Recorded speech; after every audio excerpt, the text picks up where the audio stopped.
ಇನ್ನು ಸಿದ್ದರಾಮಯ್ಯ ಮಾತಿಗೆ ನಿಂತರೆ ಎದುರಾಳಿಗಳು ಸೈಲೆಂಟ್ ಆಗ್ತಾರೆ. ಅಷ್ಟರ ಮಟ್ಟಿಗೆ ವಾಕ್ಚಾತುರ್ಯ ಅವರ ಕೈಲಿದೆ. ಬರೀ ಮಾತಲ್ಲಿ ಮಾತ್ರ ಅಲ್ಲ, ಪಾಠ ಮಾಡೋದ್ರಲ್ಲೂ ಕೂಡ ಸಿದ್ದರಾಮಯ್ಯ ಎತ್ತಿದ ಕೈ. ಇವತ್ತು ಬೆಂಗಳೂರಿನ ಶಾಲೆಗೆ ಸಿದ್ದರಾಮಯ್ಯ ಭೇಟಿ ಕೊಟ್ಟರು. ಅಲ್ಲಿ ಒಂದಷ್ಟು ವ್ಯಾಕರಣದ ಪಾಠ ಮಾಡಿದ್ರು. ಮಕ್ಕಳು ಯಾವ ರೀತಿಯಾಗಿ ರಿಯಾಕ್ಟ್ ಮಾಡೋದು ಅದಕ್ಕೆ ಬನ್ನಿ ನೋಡೋಣ.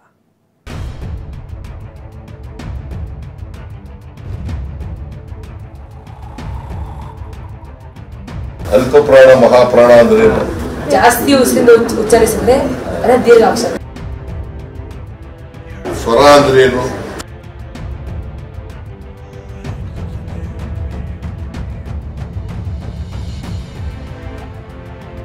ಸಿಎಂ ಸಿದ್ದರಾಮಯ್ಯ ರಾಜ್ಯ ರಾಜಕಾರಣದಲ್ಲಿ ವಿಭಿನ್ನ ರಾಜಕಾರಣಿ.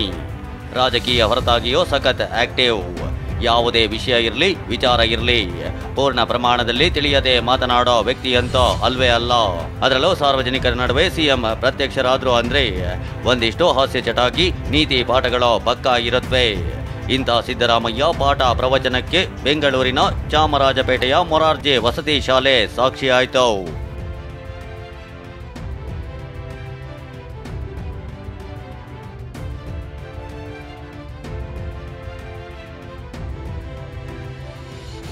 ಅಂದು ಸದನದಲ್ಲಿ ಶಾಸಕರಿಗೆ ವ್ಯಾಕರಣ ಪಾಠ ಮಾಡಿ ಸಖತ್ ಸುದ್ದಿಯಲ್ಲಿದ್ದ ಸಿಎಂ ಸಿದ್ದರಾಮಯ್ಯ ಇಂದು ಮಕ್ಕಳಿಗೆ ಯಾವ ಶಿಕ್ಷಕರಿಗೋ ಕಮ್ಮಿ ಇಲ್ಲ ಎಂಬಂತೆ ಪಾಠ ಮಾಡಿದ್ದಾರೆ.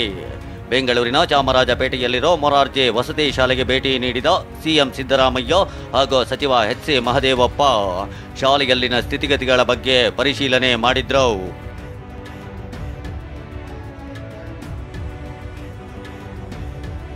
ನಂತರ ತರಗತಿಗೆ ಎಂಟ್ರಿ ಕೊಟ್ಟಿದ್ದ ಸಿಎಂ ಸಿದ್ದರಾಮಯ್ಯ ಶುರು ಮಾಡಿದ್ದೆ ಗ್ರಾಮರ್ ಕ್ಲಾಸ್. ಸ್ವರ ಅಂದ್ರೆ ಏನು ಅಂತ ಮಕ್ಕಳ ಜೊತೆ ಮಾತಿಗೆಳೆದ್ರು. ಸ್ವರ ಅಂದ್ರೇನು? ಸ್ವತಂತ್ರವಾಗಿ ಉಚ್ಚರಿಸಲ್ಪಡುವ ಸ್ವರ ಅಂತ ಕರಿತೀವಿ. ವ್ಯಂಜನಗಳು ಇನ್ನೊಂದು ಅಕ್ಷರದ ಸಹಾಯದಿಂದ ಉಚ್ಚಾರ ಮಾಡುವ ಅಕ್ಷರಗಳನ್ನು ವ್ಯಂಜನ ಅಂತ ಕರಿತೀವಿ. ಸಿಎಂ ಸಿದ್ದರಾಮಯ್ಯ ಪಾಠ ಇಷ್ಟಕ್ಕೆ ನಿಲ್ಲಲಿಲ್ಲ. ಇನ್ನೂ ಒಂದ್ ಹೆಜ್ಜೆ ಮುಂದೆ ಹೋಗಿ ಪ್ರಶ್ನಿಸಿದ ಸಿದ್ದು ವ್ಯಂಜನಗಳ ಬಗ್ಗೆ ಪಾಠ ಮಾಡಿದ್ರು. ವ್ಯಂಜನಗಳು ಎಷ್ಟಿದವು?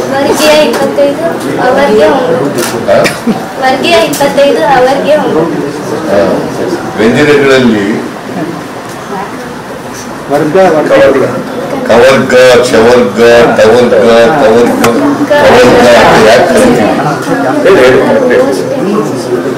SLC ಆದ್ಮೇಲೆ ವಿಶೇಷ ಮಾಡ್ತೀವಿ, ಪಾಠ ಮಾಡ್ತೀವಿ. ಏನ್ ಪಾಠ ಮಾಡ್ತೀವಿ ಅಲ್ಲಿ ಹೋಗಿ? ಅಲ್ಪ ಪ್ರಾಣ ಮಹಾಪ್ರಾಣ ಅಂದರೇನು? ರಸ್ವ, ಸ್ವರ, ದೀರ್ಘ ಸ್ವರ ಅಂದ್ರೆ ಏನ್ ಗೊತ್ತಾ ಅಂತ ಸಿದ್ದರಾಮಯ್ಯ ಪ್ರಶ್ನಿಸಿದ್ರು. ಅಲ್ಪ ಪ್ರಾಣ ಮಹಾಪ್ರಾಣ ಅಂದ್ರೆ ಜಾಸ್ತಿ ಉಸಿರಿಂದ ಉಚ್ಚರಿಸಿದ್ರೆ ದೀರ್ಘಾಕ್ಷರ. ಯಾವ್ಯಾವ ಅಲ್ಪ ಪ್ರಾಣ ಮಹಾಪ್ರಾಣ? ಸರ್ 1 ಮತ್ತು 3 ಅಕ್ಷರ ಅಲ್ಪ ಪ್ರಾಣ, 2 ಮತ್ತು 4 ಸ್ವರ, ದೀರ್ಘ ಸ್ವರ ಅಂದ್ರೆ ಗೊತ್ತಾ? 1 ಮಾತ್ರ ಕಾಲದಲ್ಲಿ ಉಚ್ಚರಿಸಲ್ಪಡುವ ಸ್ವರ ಆಯ್ತಾ? ಮಕ್ಕಳಿಗೆ ವ್ಯಾಕರಣ ಪಾಠ ಮಾಡಿದ ಬಳಿಕ ಸಿಎಂ ಮಧ್ಯಾಹ್ನದ ಊಟಕ್ಕೆ ತೆರಳಿದ್ರು. ಶಾಲೆಯಲ್ಲಿ ತಯಾರು ಮಾಡಲಾಗಿದ್ದ ಮುದ್ದೆ ಊಟವನ್ನ ಸೌದ್ರು. ಇದೇ ವೇಳೆ ಮುದ್ದೆ ಮತ್ತು ಅನ್ನವನ್ನ ಚೆನ್ನಾಗಿ ಬೇಯಿಸಬೇಕು ಅಂತ ಅಡುಗೆ ತಯಾರಕರಿಗೆ ಕಿವಿ ಮಾತು ಹೇಳಿದ್ರು. ಎಚ್.ಸಿ. ಮಹದೇವಪ್ಪ ಸಾಂಬಾರ್ ಚೆನ್ನಾಗಿದೆ ಅಂತ ಹೊಗಳಿದ್ರು. ಸಿಎಂ ಕಿವಿ ಮಾತಿಗೆ ಅಡುಗೆ ಸಹಾಯಕರು ಅಡುಗೆ ಚೆನ್ನಾಗಿ ಬೇಯಿಸೋದಾಗಿ ಹೇಳಿದ್ರು.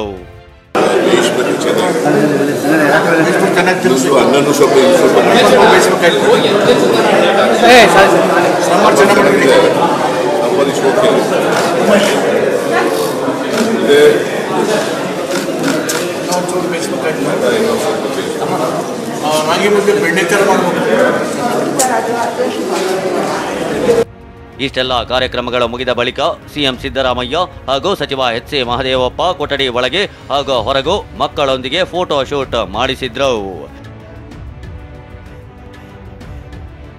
ಶಾಲೆಯಲ್ಲಿ ಪರಿಶೀಲನೆ ಬಳಿಕ ಸಿಎಂ ಸಿದ್ದರಾಮಯ್ಯ ನಿರ್ಗಮಿಸಿದ್ರು.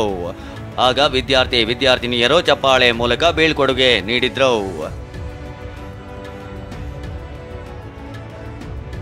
ಸರ್ಕಾರಿ ಶಾಲೆಗೆ ಪರಿಶೀಲನೆಗೆಂದು ಬಂದಿದ್ದ ಸಿಎಂ ಸಿದ್ದರಾಮಯ್ಯ ಮಕ್ಕಳಿಗೆ ಶಿಕ್ಷಕರಾಗಿದ್ದೇ ಅಲ್ಲದೆ ಓರ್ವ ವಿದ್ಯಾರ್ಥಿಯಂತೆಯೂ ಕಾಲ ಕಳೆದಿದ್ದ ವಿಶೇಷವಾಗಿತ್ತು. ಅನಿಲ್, TV9 ಬೆಂಗಳೂರು.